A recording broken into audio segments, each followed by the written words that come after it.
this time around on the coffee making search, I wasn't looking for style. I really could care less about that as long as I get a great cup of steaming coffee and that the coffee maker is sturdy. Bunn coffee makers have a great reliable reputation, so I decided to go that route this time. It has a long name, so bear with me as I try to get it all out in one breath. Okay, it's the Bunn Smart Wave Low Profile Automatic Air Pot Coffee Brewer 120V.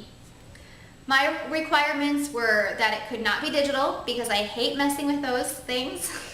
It had to be an insulated pot with no heated burner because heated burners do keep the coffee hot, but they tend to burn the coffee and make it bitter. And I needed it to be able to modify the brewing for my own personal taste. This coffee brewer fit all my specifications and then some. It isn't a beautiful coffee maker, which is totally fine with me because it delivers a nice multi-layered flavor profile and it's a great coffee maker. I highly recommend it.